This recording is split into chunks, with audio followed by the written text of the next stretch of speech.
The next question is, can't believe y'all asked this. Um, are you dating? If so, how's that going?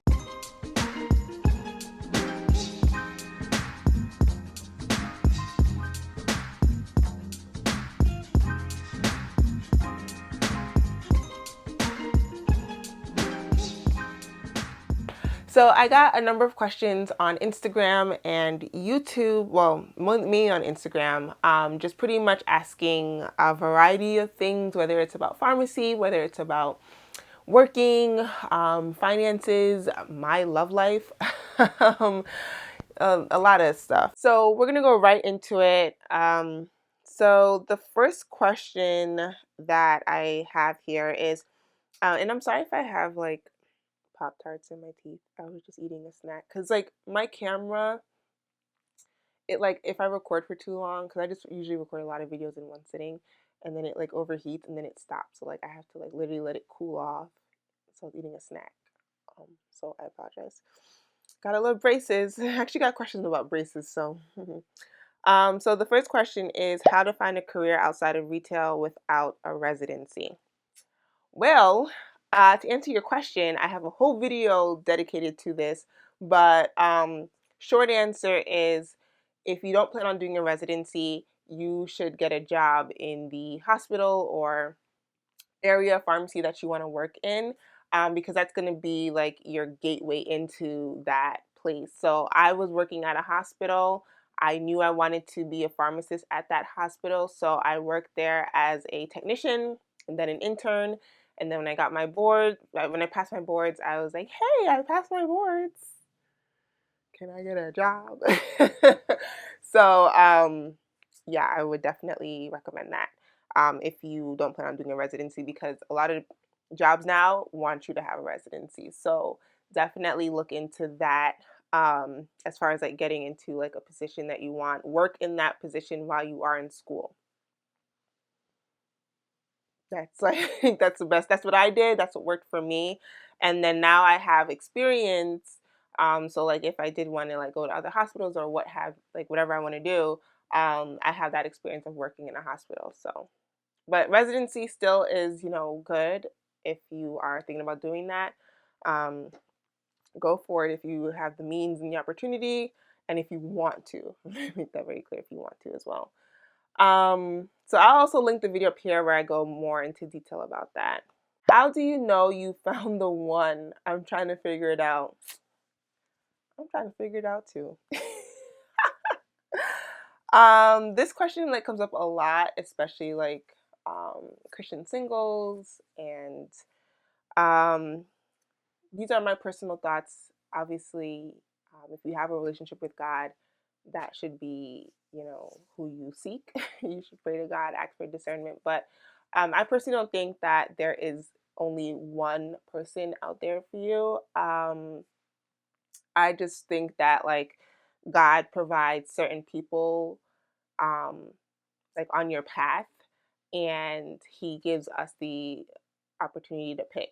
Like just like we have free will, I think that He just puts people in our path that could work with your purpose and the plan that each of you have. Because like how I see it is that like I have a purpose and a plan. My future husband's gonna have a purpose and a plan. But like if our purpose and plan is like separate, like obviously ultimate goal is to bring people to Christ and to serve God. But like as far as like in our ministry and how we do that, I would like I the way I see it is that like we're going to be able to do that together. Not saying that it's going to be the same exact thing, but our purpose and our plans will align together for us to glorify God even greater than we could individually, to bring more people to the kingdom, to raise God-fearing children who will ultimately, be impactful in their generation and generations to come.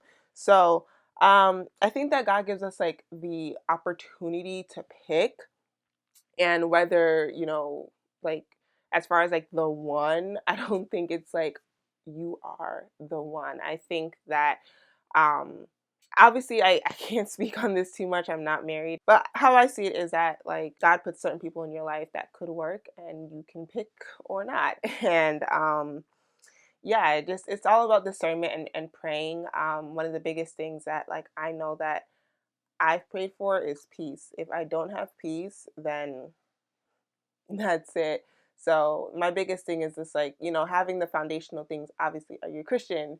Are you not even just a Christian, but like, are you following God? Like, does your life, is it showing the fruits of the spirit? Are you being led by God? Like, are you a leader? Like, these are things that I also look for. And I think it's really important that, like, because a lot of times we can just go off of, like, oh, God told me that this person's the one. They're not even Christian. They're not even, like, following Christ. Um, they're not even exemplifying qualities that you would want, but it's just like, you like this person, so like you feel like this person's the one. Like, granted, God can work in mysterious ways, but I just know that there are fundamental things that you should never compromise on just out of feeling or like what have you. But that probably didn't answer your question, and I'm sorry, but like, yeah, just pray for discernment and peace. This is like a big decision that you make, and you want to make sure that you're not just going based off of like your emotions, but you're really like making sure that this is someone that you could see yourself with, someone who's kind to you, someone who will lead you spiritually, emotionally, who you feel safe with spiritually and emotionally. So, peace. At least I would say figure out how God talks to you. If you don't know how God talks to you, then you need to figure that out before you over here asking for a spouse. So figure out how God talks to you. I know for me, it's peace. And if I have that, then it's like a green light for me to move forward. But that's my thoughts on that. So the next question is how to integrate Black/African culture in professional settings, hair, clothing, etc. That's a good question. Honestly, like, just do you, live your life. Like, I work in a professional setting. I usually have to wear professional attire, or if you want, you can wear scrubs. Um, as far as hair, like, I wear my hair how I want to wear my hair. Like, some days I'll have a puff. Some days I will have on a wig. Some days I will have braids. And some days I will have bundles. Like, it's just a matter of just like being confident in your hairstyle and what you want. Honestly, like, I haven't been told anything like you can't wear your hair in braids. Like, that shirt is too colorful. Like, I haven't experienced that. But yeah, as far as like hair goes, really, like,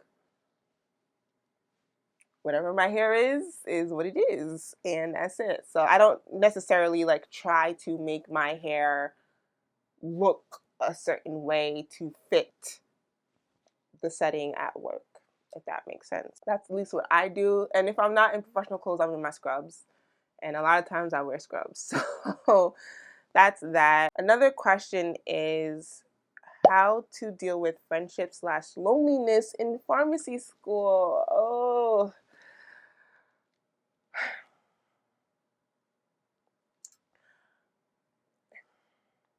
that's a good question. And that's a good question because I struggled. Like, especially my first semester of pharmacy school, it was really hard because I was in a new setting. It was hard because I was like a transfer, so I transferred from like undergrad into the pharmacy portion. And so everyone already had their friends because they were doing the 6-year program. Everyone had like their study buddies, everyone had their people. And I was just like, hi, I'm new. Like, so it was really hard. I didn't meet any friends my first semester really. I didn't like meet my study friends until like the second semester, and we studied together all the time. And then we would hang out afterwards, like, celebrate, like, taking an exam and stuff like that. So I dealt with it. One, I started my YouTube channel. So that's how I dealt with it. And I really was just spending that time with God, which was so crucial at that time. And I didn't realize how much I needed it. Um, it really was a lonely time, but, just being in God's presence really helped to like fill that loneliness void. Um, and then, yeah, as far as like, meeting people, what I did was I went to study groups, I went to study sessions. Um, in class, like, if we have like a group project, I'll be like, oh, like, do you want to study later? I forget how I met my friends, really. I think one day I can't even, we were all transfers. So I think we were somewhere. And I had met one of them, and she was like, oh, you should come to our study session. And then I had met my other friend. But yeah, so just, try to go to like the study sessions, try to go to like the different things that like your school may have, because that like will be really helpful to meet people and to get connected and to not feel like you're doing this all by yourself, because it was really hard for me. Like I was sad a lot of the time, all of the time. But yeah, I'll be praying for you because I know how hard that is, that you can like, meet those individuals and not feel lonely, not feel like you're doing this all by yourself. So yeah.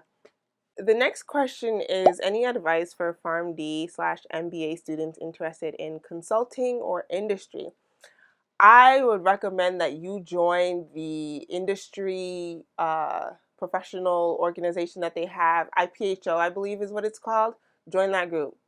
Go to every meeting session that they have. When they have guest speakers, get their business card, email them, ask them if they have any internships over the summer, ask them if you can volunteer. You need to network, okay? Because with these fields, it's not about what you know, it's who you know. That's it. Like, I'm not even I'm not even exaggerating. It's who you know. So make those connections, get those business cards, get business cards yourselves and give it to them. But the biggest thing is get their business card, email them the next day. If it's on a Friday, wait till Monday, but email them the next day saying, explaining like, oh, it was really great that you mentioned this is whatever. Do you have any opportunity for me to shadow you, or for me to just come visit the company, or X, Y, and Z? Get your foot in the door. Like, I kid you not. That's the best way. That's the advice I have for consulting or industry. Consulting, they don't really have a professional organization, but if you like know of a consulting company, I would reach out to like the director, try to find them on LinkedIn, who the director is, and try to reach out to them that way. And same thing, volunteer, shadow. Like, sometimes you have to do free things, okay? But it's gonna work out for you in the end, and that's it. um, so that's my advice to you. How to network/make effective connections in pharmacy school. Be genuine. Be yourself. Like, I cannot stress how important it is when you meet someone to not be fake. Hey, how are you? How's everything going? Genuinely asking, not rushing to the point, not like, some people might, want to just get to the point, but I think it's really important to establish that, like, hey, like you are a genuine person, and you are, so don't try to be fake when you are talking to individuals. I would say the best way to network and make connections is to go to events. Whenever your school has guest speakers, get their business card. Whenever your school has programs and stuff, talk to them. Like, just ask them questions like, how is it that I can get to your position? How can I, get into this field? What is it that I need to do? What are some things that your team is looking for when hiring individuals? Like, pick their brain. But the biggest thing is get their business card. Get that connection. That's like going to take you very far. Um, yeah, pharmacy is a very, very small world. Let me tell y'all something. It's a very small world.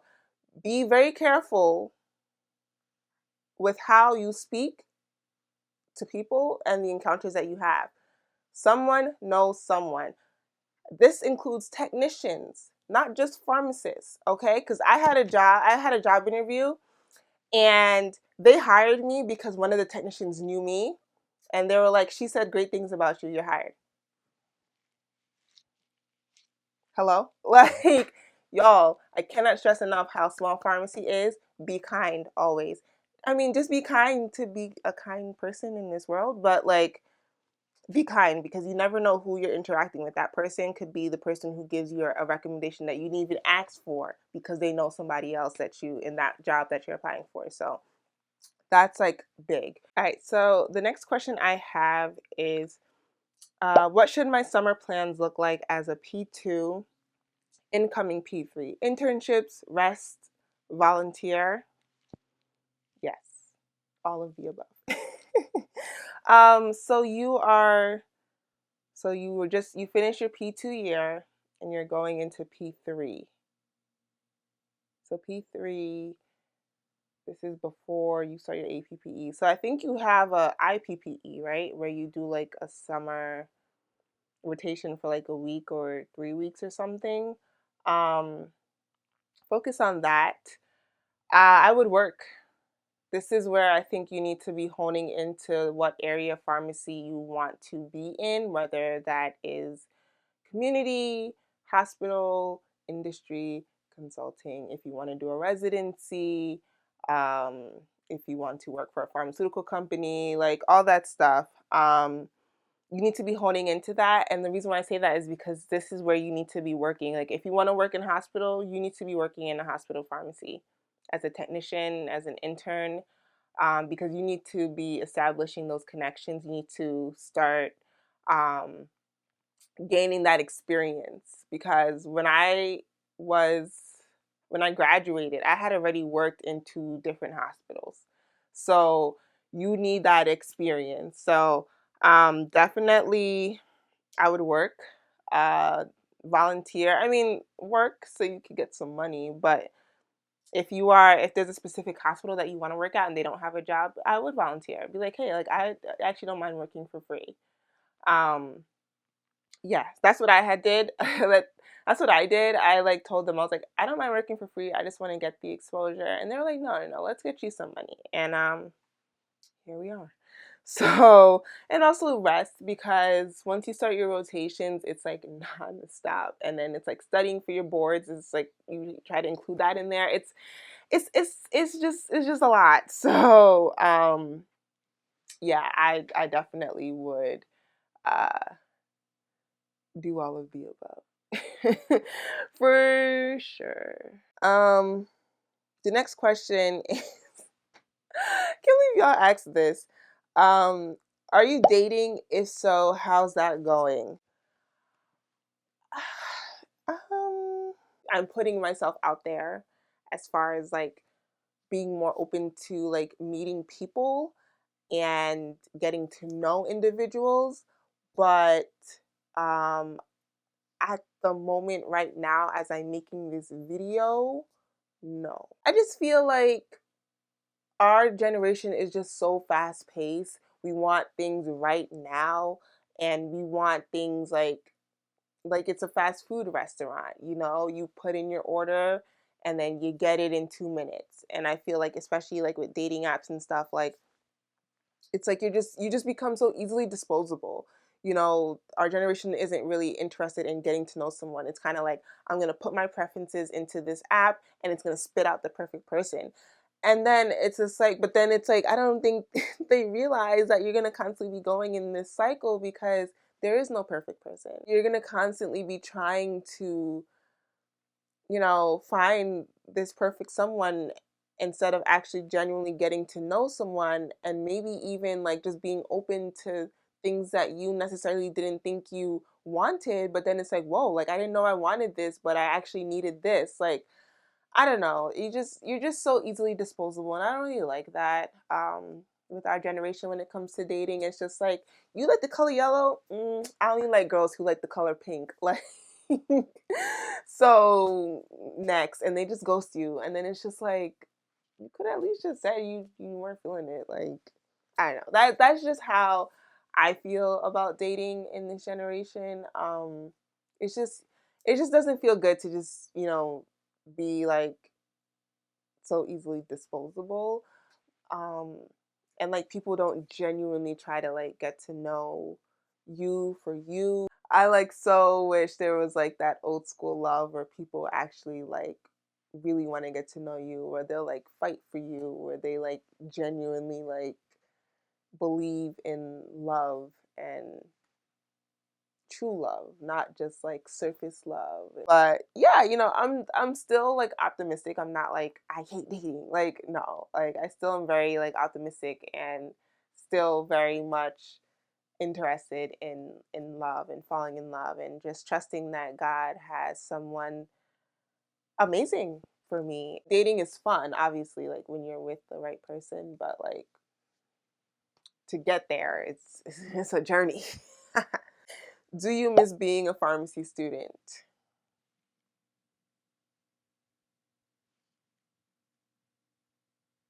No, I do not. Absolutely not. I just don't miss being a student because it was just so much. Like the studying, the memorizing, the exams after exams, being tired, working, stressed, like never feeling like I could actually rest because I always had like an assignment in the back of my mind. Like I couldn't enjoy watching TV because I'm just like, oh, I have to do this, I have to do this, I have to do this. Granted, I still have that nowadays because I'm just like, oh, I have work today, I have work tomorrow, and like I just like I just can't fully. I don't know. That's just how I feel. But no, I don't miss being a student. I don't miss having to study for hours on end and still not even memorizing or retaining anything that I've studied. I don't miss it. I mean, as a pharmacist, you're a forever student because you are forever learning about new medications and disease states and everything. But no, I don't miss being a student and being in the classroom. So the next question says, can you do a braces update video? Sure. Yeah, I got my braces in April of 2021 and we are in February now. It's been like 10 months. Oh my goodness. Wow, I can't believe it's been like, it's almost a year since I've had my braces. I feel like things were going pretty fast as far as like my teeth movement and what I saw. But then, like, I don't know, like my orthodontist, well, it wasn't even my orthodontist, it was like another orthodontist in the practice. He like was working on my teeth the past 3 visits and he hasn't changed anything. He's just been changing the rubber bands. I haven't seen much difference in the past like 3, 4 months and I'm kind of getting a little concerned because I'm like, almost every time I would go there, my teeth would be in pain from tightening. So I don't know what he's doing. And so the next time I go, I'm gonna be like, listen, I don't know what's going on, but I haven't seen much progress. But granted from the first day to now, definitely a lot of improvement. My top teeth are almost fully closed. My bottom teeth, a lot of the gaps are closed, but then it created like a big gap down here. But anyways, it's going. I always have cuts in my mouth. I always like have food stuck in my teeth. Sometimes I'm talking and like food would just like go flying and I'm like and it's not even my fault. Like I'm not like spitting. It's just like there was like a food like sometimes caught in like my bracket and then it just goes flying and it's embarrassing. So curious to hear how your student loan payoff is going. I refinanced my private loans, so I'm paying monthly on that. It automatically comes out of my account every month. So, uh, thankfully, like last year, like 'cause since I wasn't working full time, I didn't want to go all in. Um, I wanted to one, my biggest focus was creating a savings because when I graduated from college, I did not have one. Like I had one, but it didn't have much money in it. Okay.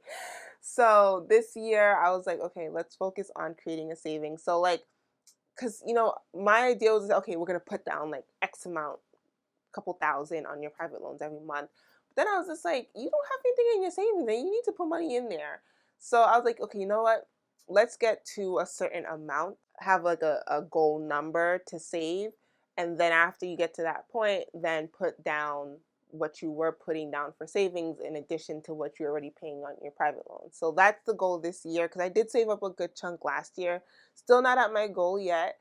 Um, but hopefully soon. So once I hit that like max goal, then I plan on just putting the rest of that money towards my loans. Obviously, I'm not going to just neglect my savings. Like I'll put like a certain amount, but nothing crazy. A high yield savings account, so that's really great because like I feel like when I was using my bank savings account, it'll be like 5 cents in interest, and like now I'm seeing like dollars. So I'm like, yeah. So that's how that's going. So hopefully within a couple months I can start putting down like even more. That's my goal. I also, so like, I haven't touched my federal loans yet. I know those are still like on pause, so I've really just been trying to focus on savings and private loans. That's like my goal. And even when the federal loans are off pause, I'm probably going to do income driven repayment. And you can watch my video up here where I talked about like my plan of paying my loans and stuff. Um, so that's like my goal. Uh, yeah, like I'm doing the best I can with what I got. And at first was feeling so down at the beginning of the year when I was kind of looking back at last year and looking at like, my statements and like how much debt I've paid off. And I'm like, oh, like I didn't even put a dent in it. But I was like, okay, like you also paid off a lot of other debt, like credit card debt that I did have. Um, and like all this other stuff. So it's just like, and you also like have been saving a lot. So it's like, okay, yeah, that's true. So you always have to just put those things in perspective. So this year I plan on kicking it up a notch and yeah, just continuing to do that. I'm super grateful that I even have the opportunity to be able to pay back my loans and yeah, just praying that it just gets paid off in a timely fashion and I'm smart with my money. So that's how it's going. Can't complain. Um, yeah, so that's about it. So that's pretty much it. Y'all already know the deal. You can comment below or you can email me at behismasterpiece@gmail.com. Go out, be kind, be caring, be loving, and as always, be his masterpiece. Bye, y'all.